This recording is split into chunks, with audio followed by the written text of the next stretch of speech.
pessoal, espero que todos estejam muito bem.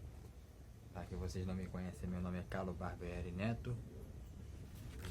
Eu estou nessa última parte desse livro querido John, que é a página 265, para vocês deixarem um like e se inscrever para fazer parte do meu crescimento do meu canal. Agora vamos continuar essa saga completa, essa saga final. Agora, o querido John, vamos ler para vocês. Finalmente, parece relaxar, então sinto como estivesse presenciando um milagre. Como bem devagar ela ergue o rosto para a lua, eu vejo a imagem da lua cheia inundada pelas memórias libertas, não desejando nada para além de fazê-la saber que estou aqui. No entanto, ficou onde que estou também no olho para a lua. Por um breve instante, é como se estivesse juntos de novo. Essa história final do querido John já infelizmente chegou ao fim. Não podemos esquecer de ler o livro A Última Música. Aos 17 anos, Verônica Miller, ou simplesmente Rony, vê sua vida virar de cabeça para baixo quando seus pais se divorciaram. O seu pai decide ir para Wrightsville, na Carolina do Norte. 3 anos depois, ela continua magoada e distante dos pais, particularmente do pai. Entretanto, sua mãe decide que seria melhor para os filhos passarem as férias de verão com o pai na Carolina do Norte. O pai Rony, o pianista, vive tranquilamente na cidade costeira, absorto na criação de uma obra de arte que será peça central da igreja local. Ressentida, revoltada, Rony rejeita toda e qualquer tentativa de aproximação do pai e ameaça voltar para Nova York antes do verão acabar. Mas então Rony conhece Will, o galã da cidade, que, conforme vai baixando a guarda, começa a se apaixonar-se profundamente por ele, abrindo-se para uma imensamente felicidade e dor jamais sentida. Uma inesquecível história de amor e mistério, o primeiro amor entre pais e filhos. A última música demonstra como só o Nicholas Spark consegue muitas maneiras de que o amor tem de partir o coração e depois oferecer a cura. Leia um trecho de Noites de Tormenta de Nicholas Spark. Nicholas Spark narra uma história comovente de esperança e alegria, de fraqueza e perdão, e lembrança tocante que é possível qualquer idade de época e normalmente acontece o menos espera. Vou ler aqui. 3 anos antes, uma cálida manhã de novembro de 1999, Adrienne Weiss tinha voltado para a pequena pousada que lhe parecerá absolutamente inalterada pela primeira vista, como se fosse inútil ao sol, a areia e a brisa salgada. A varanda havia sido pintada recentemente com janelas retangulares, cortinas brancas que estavam encaixadas pelas persianas pretas e relucentes dos 2 andares, como se fossem teclas de piano. As tábuas de cedro da lateral tinham a cor da neve empoeirada. Em cada lado do edifício, pés de areia marinha acenavam ao sabor do vento. A areia formada de uma duna arredondada que mudava imperceptivelmente a cada dia que passava, por causa do movimento dos grãos que iam de um lugar para o outro. Como se o sol pairando entre as nuvens, o ar adquiria qualidade luminescente, como se houvesse partículas de luz suspensa na névoa. Por um momento que Adrienne teve uma sensação que havia voltado do tempo, mas olhando mais atentamente, ela começou a perceber que as mudanças que o trabalho cosmético não poderia esconder a deterioração de cantos das janelas, linhas de ferrugem, longo do teto, marcas de água das calhas, pousada que estava decaindo, apesar de saber que não havia nada que pudesse fazer para mudar essa situação. Adrienne se lembrou de ter fechado os olhos como se um passe de mágica ela pudesse voltar a ser que havia sido. Agora parada ali, em pé na cozinha de sua própria casa, poucos meses de 60º aniversário, Adrienne desligou o telefone por ter falado com a sua filha, sentou-se à mesa pensando naquela última vista à pousada, lembrando que o longo fim de semana que havia passado ali. Apesar de tudo, o que acontecerá nos anos que se passarão? Desde então Adrienne ainda acreditava firmemente que o amor era a essência de uma vida plena e maravilhosa. Lá fora a chuva caia, ouvindo as batidas suaves contra o vidro, ela se sentia grata por essa sensação permanente de familiaridade. A lembrança daqueles dias sempre despertava nela uma mistura de emoções, algo semelhante, não exatamente igual à nostalgia. A nostalgia era muito romantizada e não havia motivo para tornar essas lembranças ainda mais românticas do que já eram. E ela também não dividia com ninguém. Era suas, com o passar dos anos, vê-las com uma espécie de exposição de um museu, da qual era ao mesmo tempo curadora era a única patrona, e de uma maneira peculiar, Adrienne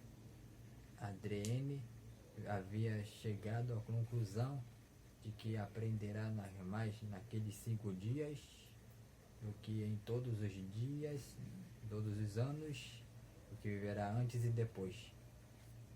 Ela estava sozinha na casa e seus filhos eram adultos. Seu pai havia morrido em 1996. Fazia 17 anos que estava divorciada de Jack. Embora seus filhos existem às vezes passar aqui, encontrasse alguém para passar os anos que ainda ali estavam de vida. Adrienne não sentia a menor vontade de que ela estivesse alguma coisa contra os homens. Pelo contrário, mesmo agora, ela de vez, quando percebia que estava olhando para um homem mais jovem no supermercado, umas vezes eles eram apenas alguns anos mais velhos do que seus próprios filhos, ficava curiosa sobre o que pensariam, se percebessem o que os estava observando. Será que ignoraram logo de cara ou devolveram um sorriso, considerando charmoso com seu interesse?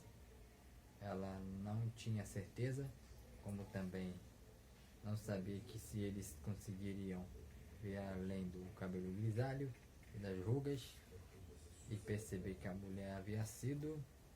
Agora vamos ver peraí. Vamos lá alimentar essa velhice que as pessoas só falavam das glórias da juventude, mas Adrienne não tinha a menor vontade de ser jovem. A minha idade, talvez mais jovem, é claro que ela se sentia falta de algumas coisas, de subir a escada, carregar de um pacote de compras de cada vez, ou tendo energia para acompanhar os netos enquanto eles corriam pelo quintal, mas ela trocaria de bom grato todas essas coisas pela experiência que havia acumulado, e isso só era possível com a idade. O fato de poder olhar para o seu passado e perceber que não mudaria muita coisa, fazer o que o sono fosse bem melhor nos dias de hoje. Além disso, a juventude tinha seus problemas. Ela se lembrava de não apenas de que tiverá em sua própria vida, de ver seus filhos enfrentando as suas angústias na adolescência e incerteza de caos aos 20 anos, embora os 2 deles estivessem agora na casa dos 30 e uns deles quase lá. às vezes se questionava quando ele era que a maternidade deixaria de ser um trabalho período integral. Matt estava com 32, Amanda tem 31 e o Dan tinha acabado de fazer 29. Todos haviam chegado na faculdade. Ela tinha orgulho disso, que já algumas vezes duvidará ao menos de algum deles conseguisse chegar lá. Eles eram honestos e bons e autossuficientes, e isso era praticamente tudo que havia desejado para eles. Matt trabalhava como contador, Dante era locutor esportivo de noticiário noturno de Greenville, e os dois eram casados, tinham suas próprias famílias. Ela se lembrava de ter sentado ao lado do dia da ação de graças para observá-los, que corriam atrás de seus filhos, sentindo-se estranhamente satisfeita com os rumos de que a vida havia tomado pelos seus filhos. Como sempre, as coisas foram um pouco complicadas. A sua filha, crianças tinham 14, 13, 11 anos. Quando Jack saíra de casa, cada filha tinha lidado o divórcio de uma maneira diferente. Matt e Dan descarregaram sua agressividade em atividades físicas, apontando de vez quando na escola. Amanda fora a mais afetada, uma filha meio espremida. Entre os dois irmãos, sempre fora mais sensível, e precisaria ter um pai em casa durante a adolescência. Eu mesmo que se fosse apenas distraía com seus olhares de preocupação. Sua mãe, ela começara a se vestir do que a Adrienne chamava dos trapos, a sair com uma turma.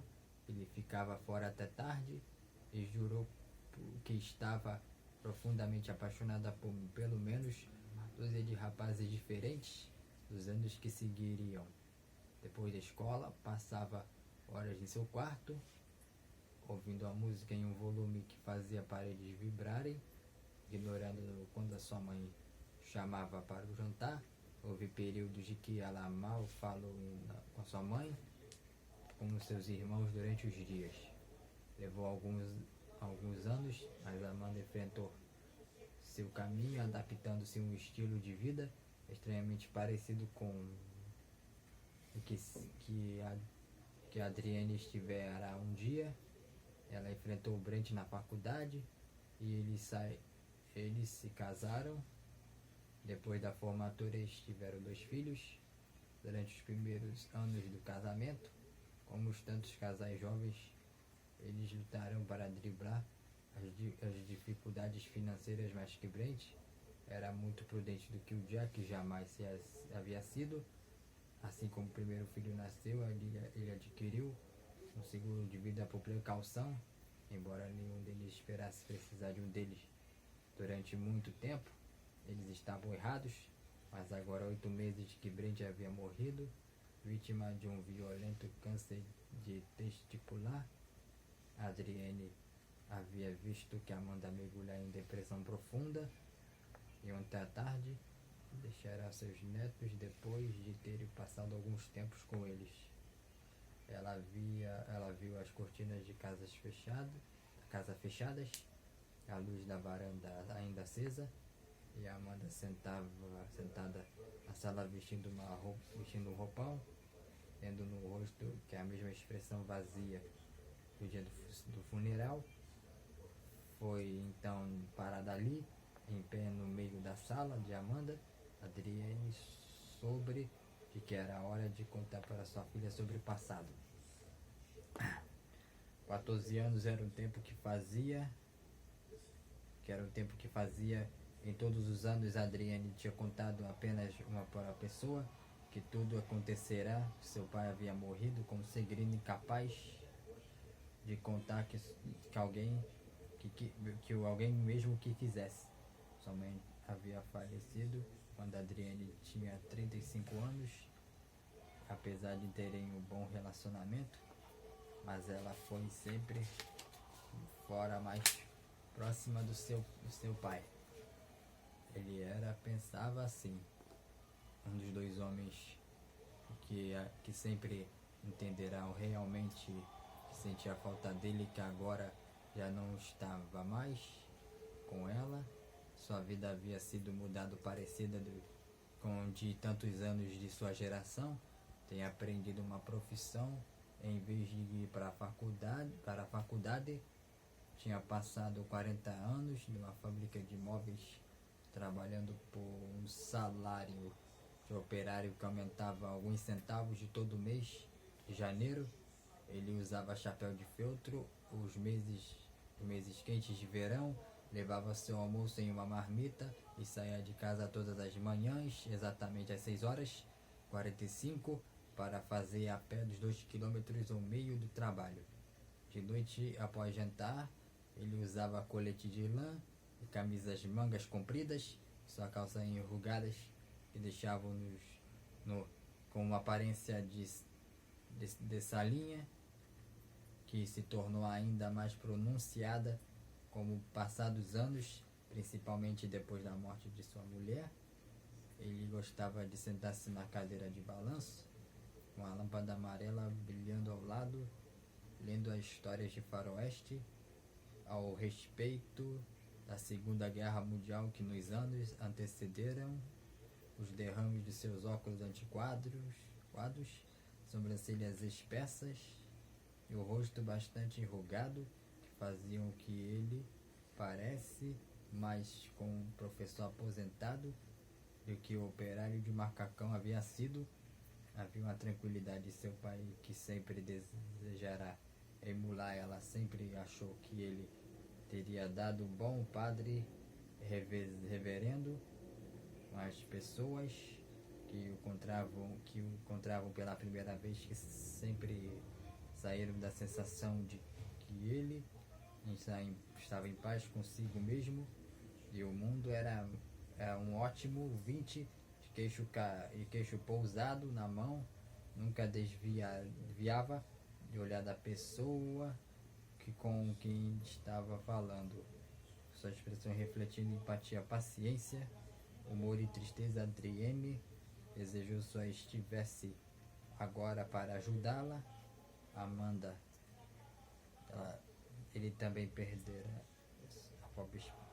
a esposa, e ela pensou que Amanda ouviria o mesmo, que se fosse apenas que ele sabia quando era difícil.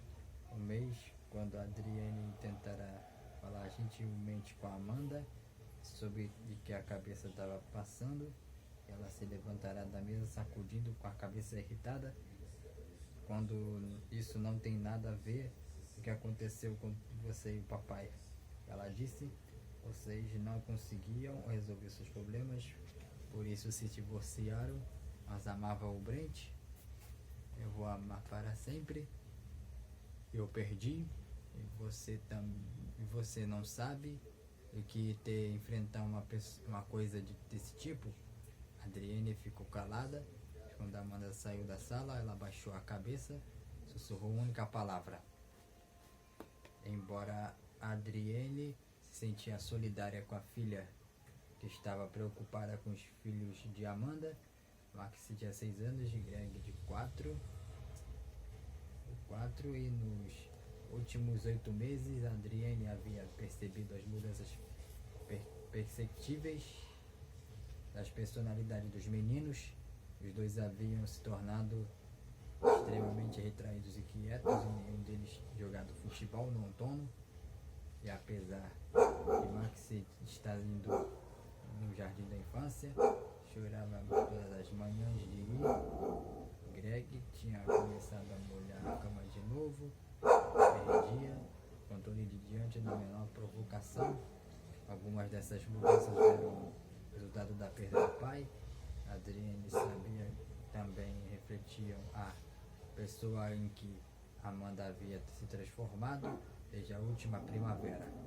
Por causa do seguro, Amanda não precisava trabalhar, contudo, durante os primeiros meses após a morte de Brent, Adrienne passou praticamente todos os dias na casa da filha, mantendo suas contas em dia, se preparando para as refeições, para as crianças enquanto Amanda dormia e chorava em seu quarto. Abraçava a filha sempre que esta precisava, ouvia quando Amanda queria falar, forçar a sair pelo menos 1 hora e 2 horas todos os dias. Depois acreditava que o ar puro poderia fazê-la se lembrar de que poderia recomeçar. Adriane se começava a achar que a sua filha estava melhorando. No começo do verão, Amanda voltará a sorrir raramente ao princípio de depois. Com mais frequência, arriscou e até a cidade. Algumas vezes levantou as crianças para andar de patins. E aos poucos, Adriane começou a deixar de lado algumas obrigações que assumirá. Era importante, ela sabia, que Amanda assumisse a responsabilidade da sua vida normalmente. Era possível encontrar um conforto na rotina constante da vida. Adriane tinha aprendido, ela tinha esperança de que atenuando a sua presença na vida da filha, Amanda fosse obrigada a perceber isso também.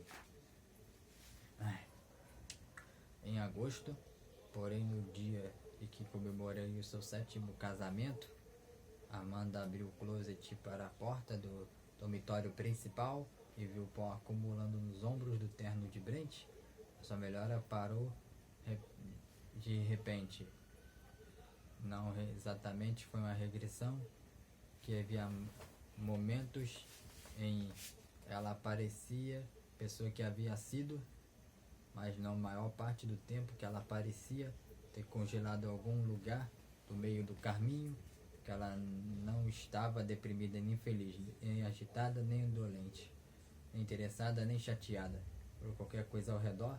Para Adriane, que parecia que Amanda havia se convencido de que recomeçasse a vida de lembrança de Brent e poderiam se apagar, e ela havia sido não permitir que isso acontecesse, mas isso não era justo. Com as crianças, que elas precisavam da orientação do amor de Amanda, precisavam da sua atenção, que precisavam que ela lhes dissesse que irá ficar tudo bem, que tinham perdido dos pais. Mas isso era muito difícil. Entretanto, ultimamente Adriane tinha a expressão de que as crianças haviam perdido da mãe. Sobre da luz a cozinha, Adriane olhou para o seu relógio, atendendo um pedido seu. Dan havia levado Max e Greg para o cinema para que ela pudesse passar a noite com Amanda, da mesma maneira de que Adriane e seus filhos também estavam preocupados com as crianças de Amanda.